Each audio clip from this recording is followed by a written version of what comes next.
My dear students, स्वागत है आज के मेरे नए इस वीडियो में। स्टूडेंट्स, बहुत दिनों बाद मैं वीडियो बना रहा हूं और आप ही लोगों के काम के लिए भिड़ा हुआ था मैं, और वो काम था आप लोगों के लिए महत्वपूर्ण प्रश्नों का संग्रह तैयार करना। कैसे महत्वपूर्ण प्रश्न आ सकते हैं आपके पेपर में और कौन कौन से आ सकते हैं। डियर स्टूडेंट्स, लगभग 1 माह के बाद आपसे मुलाकात हो रही है और अब मैं लगभग बी कंटिन्यू आप लोगों के लिए क्वेश्चनों के संग्रह का वीडियो डालते चलूँगा, जिसमें फिजिक्स और मैथ्स भी होंगे। तो सबसे पहले मैं यहाँ पर अभी फिजिक्स पर काम कर रहा हूँ, जिसमें 10 यूनिट है हमारे फिजिक्स में, और 10 यूनिट में से 10 यूनिट के लिए मैं प्रश्नों का संग्रह लेकर आऊँगा और हर यूनिट के लिए एक वीडियो आपको दूंगा, जिसके लिए मैंने मेहनत भी किया है। और मेरे पास पूरे लगभग 10 साल 12 साल के पेपरों का मैंने संग्रह लिया हुआ है। इन पेपरों के संग्रह के आधार पर ही बोर्ड में कैसे प्रश्न पूछे जा सकते हैं और कैसे प्रश्न आते हैं, उन प्रश्नों को आपको बताने का प्रयास करूंगा। इनके अध्ययन के बाद ही 20-21 के इस साल के सत्र में कैसे प्रश्न आ सकते हैं और कौन कौन से नंबर के प्रश्न कैसे पूछे जा सकते हैं, उसको मैं आपको बताने का प्रयास करूंगा। और इसके आधार पर आप यदि तैयारी करते हैं तो निश्चित मानिए आपको 100% अच्छे नंबर आने की गारंटी है। इसके लिए आप मेरे वीडियो को निरंतर देखिए और निरंतर मेरे वीडियो पर बने रहिए और उसी के आधार पर आप काम करिए। मैं लास्ट में आपको हाल में आपको पेपर कैसे बनाने चाहिए उसको भी बताने का प्रयास करूंगा। 3 घंटे के पेपर निश्चित है आपका पेपर पौने 3 घंटे या 2.5 घंटे में बन जाने चाहिए, उसकी भी एक ट्रिक लेकर मैं आपको बताऊंगा। चलिए इस पर काम करते हैं। तो सबसे पहले देखें, फिजिक्स का जो हमारा पेपर है वह फिजिक्स का पेपर 10 भाग या 10 यूनिट में बटा हुआ है, और उस 10 यूनिट में टोटल हमको 70 नंबर के आने हैं। 70 नंबर में से हमारा पहला यूनिट जो है वह है स्थिर विद्युत। वह यूनिट जो है 2 चैप्टरों से मिलकर बना है, क्योंकि देखें किसी भाग को हम यदि सिस्टमेटिक पढ़ेंगे, सिस्टमेटिक काम करेंगे तो हमको कम मेहनत में अच्छे परिणाम मिलते हैं, स्वाभाविक है। हम बिना कहा जाए बिना सिस्टम के, बिना ट्रिक या बिना टेक्निक के बस पढ़े जा रहे हैं, मेहनत ज़्यादा रिजल्ट कम हो जाता है। इसलिए मैं यहाँ पर आपको एक सिस्टम पर काम करने का सिस्टम बताऊंगा और उस पर आप अमल करेंगे यदि, तो आप निश्चित है अच्छे से अच्छे अंक प्राप्त करेंगे। चलिए पहले यूनिट की बात करते हैं। आज से हम शुरू करते हैं पहला यूनिट, और पहला यूनिट हमारा स्थिर विद्युत। तो सबसे पहले यूनिट की ही चर्चा कर लेते हैं। यह यूनिट हमको देता है 8 नंबर। हमारा जो ब्लूप्रिंट है उसके अकॉर्डिंग यह 8 नंबर देता है, जिसमें 1 नंबर का एक प्रश्न होगा, एक प्रश्न होगा 2 नंबर का, और एक प्रश्न होगा 5 नंबर का जो इंटरनल ऑप्शन के साथ होगा। ठीक है, एक प्रश्न होगा 1 नंबर का, एक प्रश्न होगा 2 नंबर का, और एक प्रश्न होगा 5 नंबर का जो इंटरनल ऑप्शन के साथ होगा, जिसमें मतलब आंतरिक विकल्प होगा, जिसमें से किसी एक को बनाने होंगे। ठीक है, अब मैंने कहा इस पर यह यूनिट 2 चैप्टर से मिलकर बना है, लेकिन मैं इसको 4 भाग में बांटता हूं। आप भी इसको 4 भाग में बांट के पढ़िए। देखें पहले इस पर कैसे हम 4 भाग में बांटते हैं। चैप्टर यूनिट हमारा है, चलिए यूनिट फर्स्ट है। यूनिट फर्स्ट 1/1, 2/1 और 5/1, और ये स्टार में यहां पर लगा देता हूं, आपको ध्यान रहे 5 नंबर का उसमें इंटरनल ऑप्शन रहेगा। ठीक है, यह जो यूनिट बना हुआ है 2 चैप्टर से बना है। एक बना हुआ है, चलिए इस पर काम करें, विद्युत आवेश तथा क्षेत्र। मैं यहां पर लिख देता हूं। एक बना है हमारा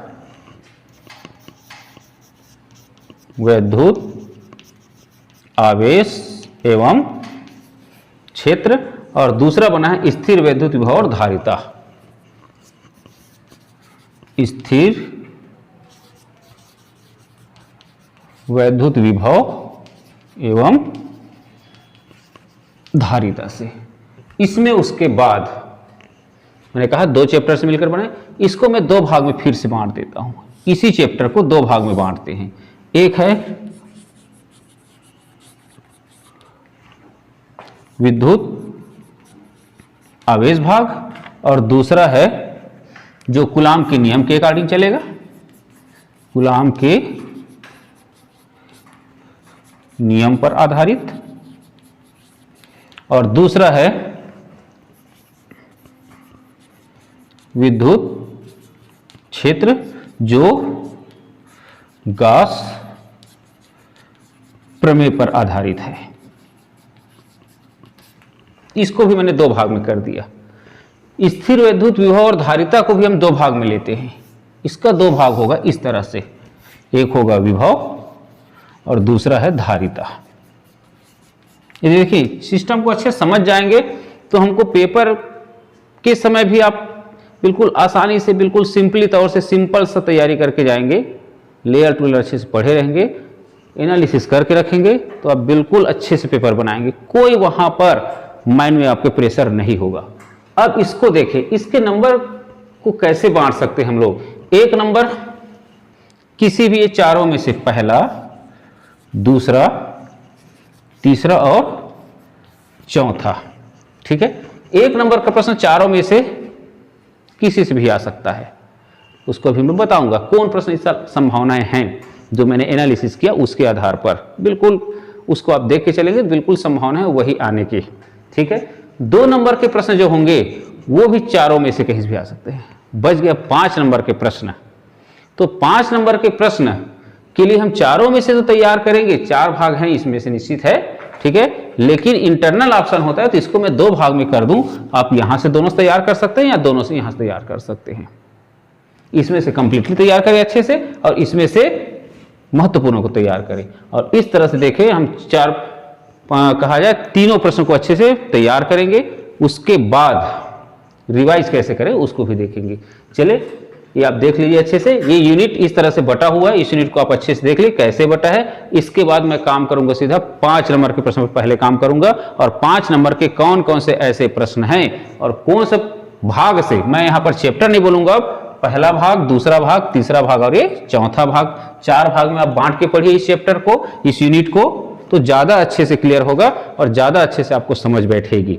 जब तक आप इसको आप बांटे नहीं, बस पढ़ेंगे तो दिक्कत होगी। आप इसको बांटें, छोटा करें। जैसे हमको मालूम है सेब को खाना है हमको, तो सेब को एक साथ ना खाएं, हम उसको टुकड़ा टुकड़े में बांट के खाएं तो जल्दी और आसानी से खा सकते हैं। बस वही इसको टुकड़ा में बांट दें। हमने 4 भाग इसके कर दिए जबकि वास्तव में 2 भाग में थे और वास्तव में देखा जाए तो 1 यूनिट है ये। ठीक है, और टोटल कितने नंबर का होता है ये? 8 नंबर के 3 प्रश्न हमको मिलेंगे। ठीक, चलिए इसको मिटा के मैं इस पर काम करता हूं। सबसे पहले देखेंगे क्या 5 अंक का प्रश्न जो हमको मिलेगा, लगभग 26वां या 27वां प्रश्न मिलेगा। ठीक है, चलिए इसको मिटा दूं और उस पर काम करते हैं।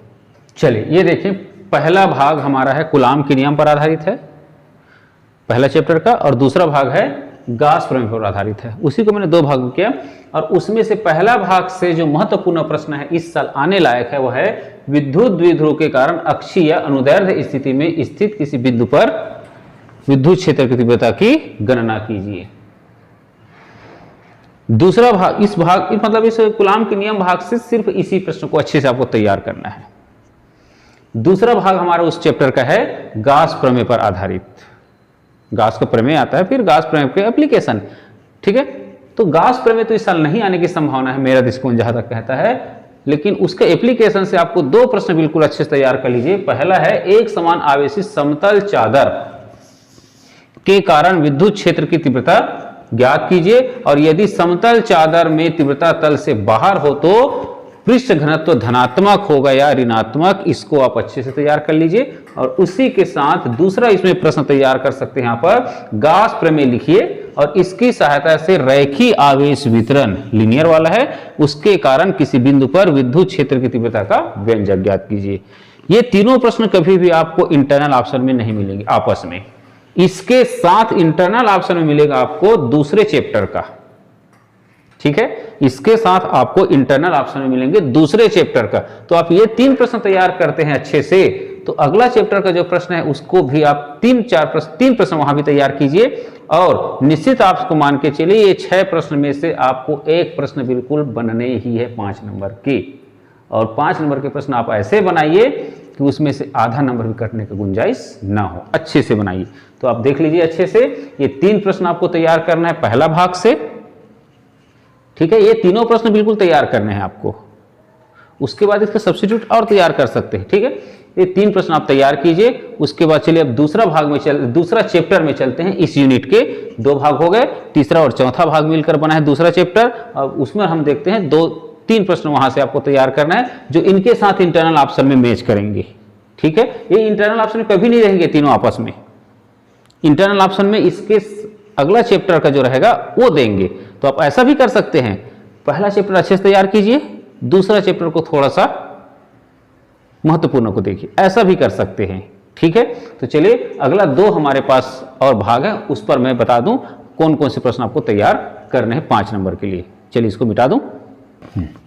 चलिए दूसरा चैप्टर इस यूनिट का, उसके 2 भाग में से आपको इन प्रश्नों को विशेष तैयार करने हैं, जिसमें से तीसरा भाग है दूसरे चैप्टर का पहला भाग बोल सकते हैं, और मान के चलिए टोटल में कहें तो तीसरा भाग विद्युत विभव। उस भाग से आपको किसी विद्युत द्विध्रुव के कारण अक्षीय या अनुदैर्ध्य स्थिति में विद्युत विभव की गणना करनी है। और इसमें एक कंडीशन दे सकता है, यदि विद्युत द्विध्रुव को 90 अंश पर घुमा दिया जाए तो विद्युत विभव का मान कितना होगा।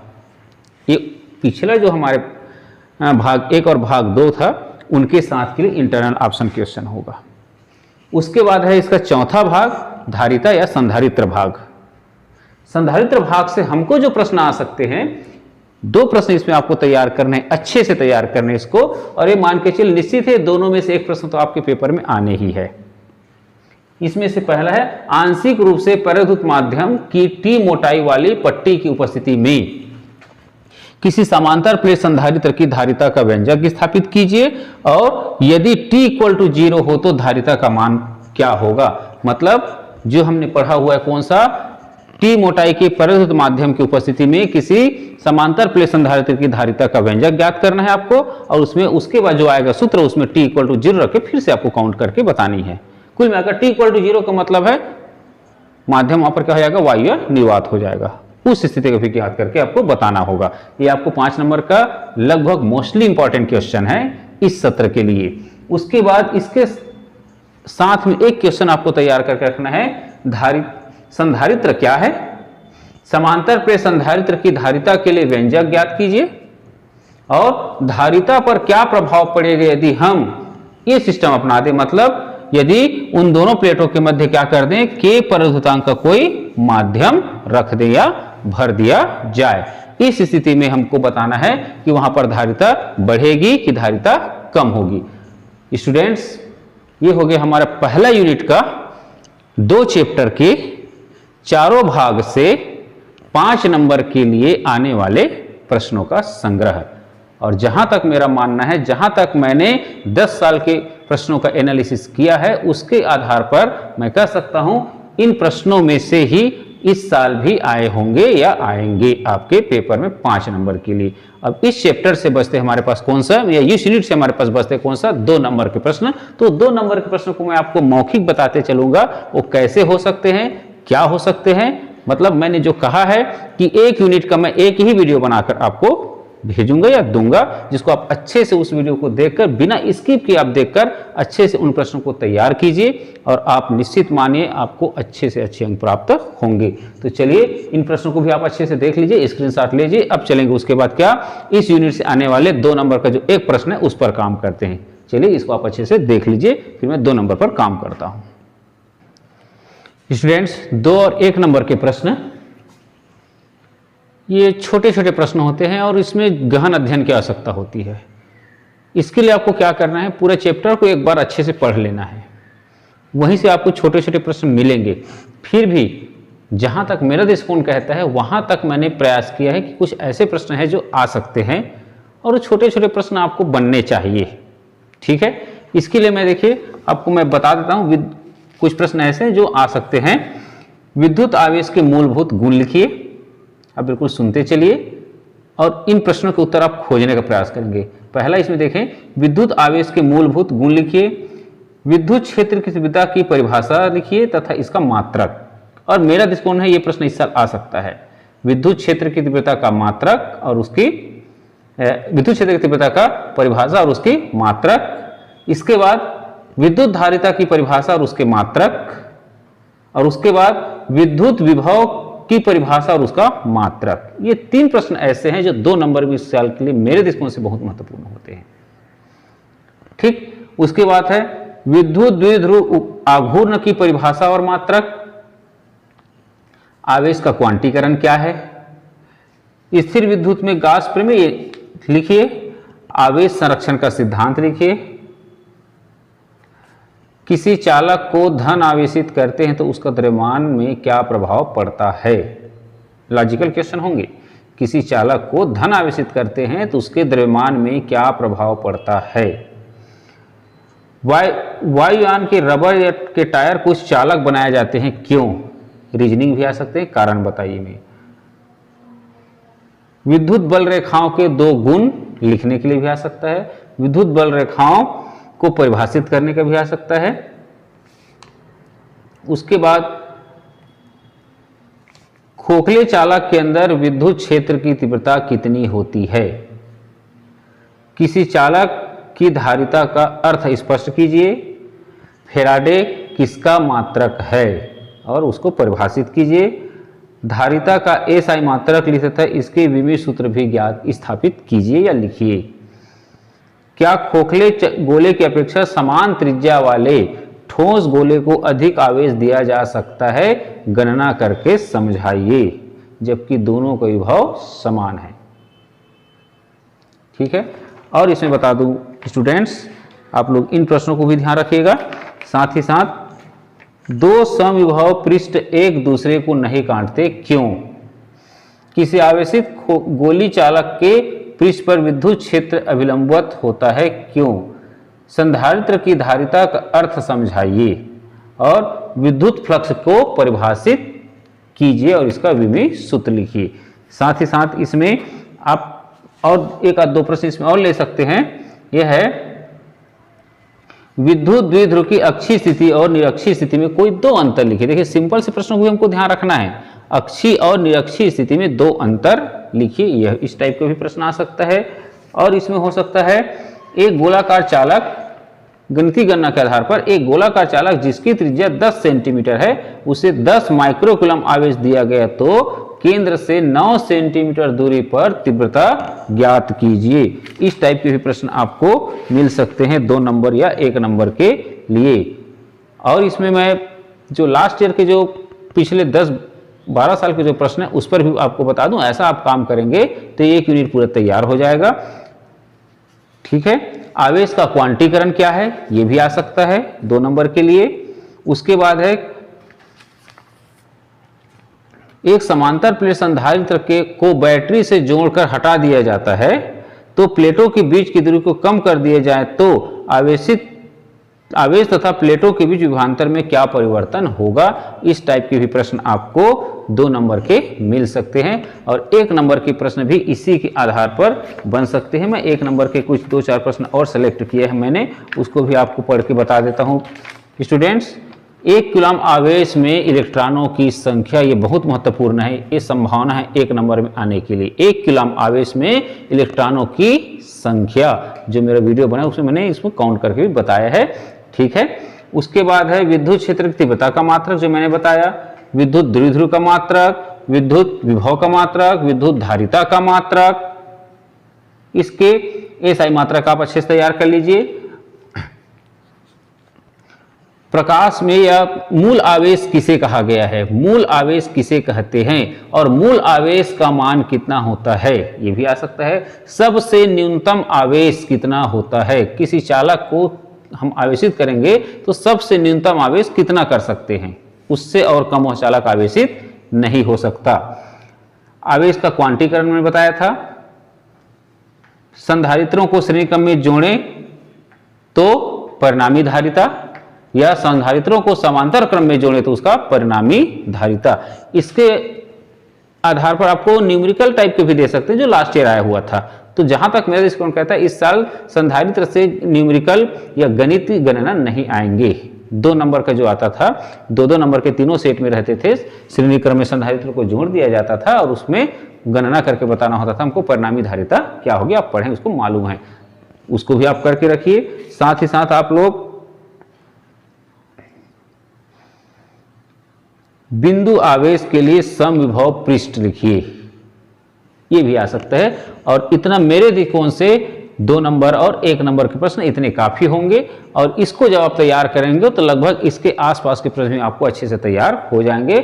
और जहां तक मेरा मानना है स्टूडेंट्स, इस आधार पर आपका पहला यूनिट जो 4 भाग में है 7 नंबर है, और आप ये 7 नंबर अच्छे से तैयार कर लीजिए। उसके बाद ही अगला यूनिट में आप प्रोग्रेस करेंगे या आगे बढ़ेंगे। चलिए, आपको मेरा यह वीडियो कैसे लगा, और मैं आशा करता हूं मेरा यह एनालिसिस आपके पेपर के लिए सहयोगी और अच्छा मार्गदर्शक हो और आपको अच्छे अंक लाने में सहायता प्रदान करे। इसी आशा और विश्वास के साथ आप इस वीडियो को अच्छे से समझिए और देखिए, और इसके आधार पर प्रश्नों को तैयार करिए। चलिए, नेक्स्ट वीडियो में फिर से आपसे मिलूंगा और आपको यूनिट नंबर 2 के लिए अच्छे प्रश्नों का चयन करके बताने का प्रयास करूंगा। Okay, thank you.